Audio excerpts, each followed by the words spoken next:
আমার বানানো chicken wings খেয়ে বাড়ির সবাই তো একদম ফিদা হয়ে গিয়েছে। তাই চলুন কথা না বাড়িয়ে ঘরে থাকা উপকরণ দিয়ে কিভাবে এটা বানালাম সেটা শেয়ার করে ফেলি।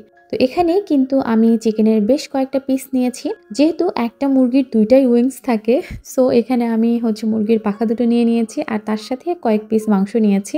আর এখন সুন্দর করে ধুয়ে নিয়েছি এগুলো। যেহেতু আমাদের এখানে আলাদাভাবে আসলে মুরগির পাখা কিনতে পাওয়া যায় না, সেজন্যই আমি মুরগির দুটো পাখার সাথে আরো মাংস এখানে এড করেছি। আর এখন এটাকে মেরিনেট করে রেখে দেব। এখানে দিয়েছি মরিচ গুঁড়ো, হলুদ গুঁড়ো, আদা বাটা, রসুন বাটা, জিরা বাটা, লবণ এবং একটু লেবুর রস দিয়েছি। আর সবগুলো মসলা দিতে আমাকে হেল্প করেছে আয়াত। তো মেরিনেট করে আমি রেখে দিয়েছিলাম আধা ঘন্টার মতো। তারপর চুলায় একটা প্যান বসিয়ে দিয়েছি, সেখানে তেল গরম হতে দিয়েছি। আর এই পাশে আমি চালের গুঁড়ো নিয়েছি আর তার সঙ্গে একটু লবণ এবং একটু মরিচের গুঁড়ো দিয়ে খুব ভালোভাবে এটাকে মেখে নিচ্ছি। আর এখন এই যে চিকেনের পিসগুলো যেগুলো আমি মেরিনেট করে রেখেছিলাম, সেগুলো সুন্দর করে এই চালের আটার মধ্যে কোট করে এটাকে তেলে ভেজে নিব।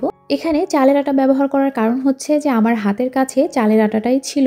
আর যেহেতু আজকে আমি ঘরোয়া উপকরণ দিয়ে তৈরি করছি, সেজন্য চালের আটাটাই ব্যবহার করেছি। আর চালের আটা ব্যবহার করলে কিন্তু খুব সুন্দর ক্রিস্পি হয় এটা। আর এই তো দেখতে দেখতে কিন্তু আমার চিকেনগুলো ভাজাও শেষ হয়ে গিয়েছে। এখন সুন্দর করে তুলে নিচ্ছি। এবার ফ্রাই প্যানটাকে ক্লিন করে আবার আমি চুলায় বসিয়ে দিয়েছি আর একটু তেল দিয়ে সেখানে একটু রসুন কুচি দিয়ে দিয়েছি। সেটাকে একটু নেড়েচেড়ে ভেজে নিয়ে তার মধ্যে একটু চিলি ফ্লেক্স এবং আবারও কিন্তু আমি মরিচের গুঁড়ো যোগ করেছি। আর এখন দিয়ে দিলাম টমেটো সস। বাসায় এই মুহূর্তে অন্য কোনো সস নেই।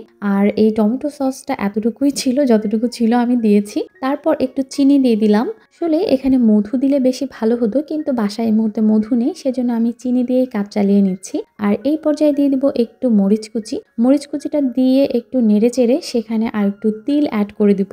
তারপর একটু ভালোভাবে নেড়েচেড়ে তারপর চিকেনটা এখানে ছেড়ে দিব।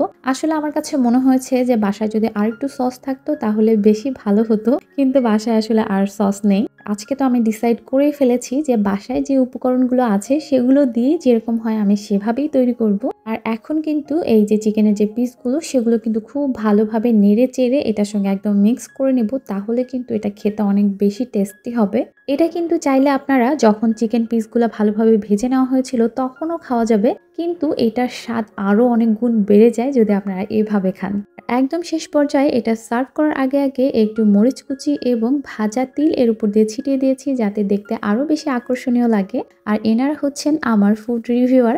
আসলে সবাই এত বেশি পছন্দ করেছে যেটা বলার মতো না। আমার বোন তো পুরো সন্ধ্যা জুড়ে বলেছে, আপু এটা কি খাওয়ালে, এত বেশি টেস্টি কেন, আগে কেন এটা বানাওনি। আসলে আমি নিজেও বুঝতে পারিনি যে ঘরে থাকা উপকরণ দিয়েও এত টেস্টি করে এটা বানানো যাবে। তো চাইলে কিন্তু আপনারাও বাসায় এটা ট্রাই করতে পারেন। তো সবাই অনেক অনেক ভালো থাকবেন, সুস্থ থাকবেন। আজকের মতো বিদায় নিচ্ছি। আল্লাহ হাফেজ।